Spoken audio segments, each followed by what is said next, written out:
Pemirsa, juru bicara Tim Pemenangan Nasional Ganjar Mahfud, Aiman Wicaksono, heran dengan kasus yang menjeratnya. Ya, pemirsa, karena kritik yang ia sampaikan dan ditujukan bagi netralitas Polri pada pemilu 2024 malah berujung dengan pidana.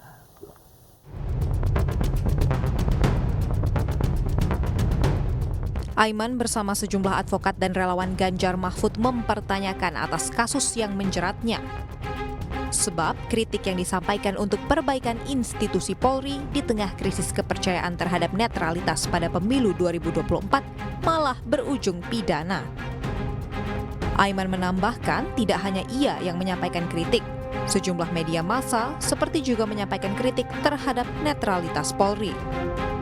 Demokrasi harus tetap tumbuh di pemilu yang netralitas menjadi isu yang sampai detik ini terus menjadi hal kekhawatiran, dan ketika saya menyampaikan kekhawatiran itu, mengingatkan, mengkritisi, maka apa yang saya dapatkan adalah proses yang berujung pada pidana.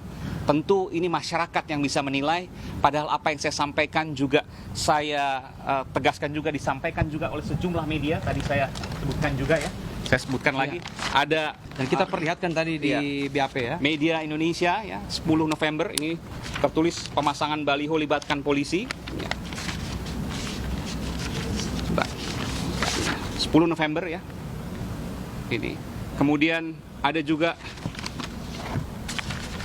majalah Tempo dan juga podcast Bocor Alus Tempo ya, tanggal 2 Desember 2023. Lalu kemudian majalah Tempo ini, Bayangkara Berburu Suara misalnya.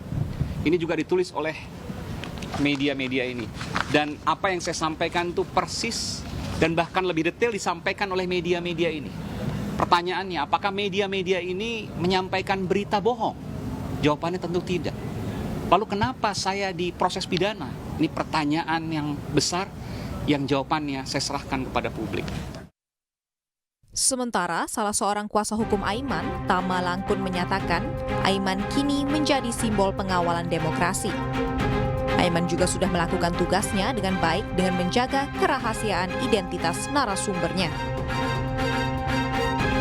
Juru bicara TPN Ganjar Pranowo dan Mahfud MD, Aiman Wicaksono, Jumat kemarin diperiksa selama 12 jam oleh polisi atas pernyataannya yang menyebut Polri tidak netral dalam pemilu 2024. Aiman dicecar 59 pertanyaan dan dijawab oleh Aiman berdasarkan fakta-fakta yang ia miliki. Dalam pemeriksaan di Polda Metro Jaya, ponsel Aiman disita penyidik, walau dirinya keberatan. Aiman bersikukuh melindungi identitas narasumber yang memberikannya informasi.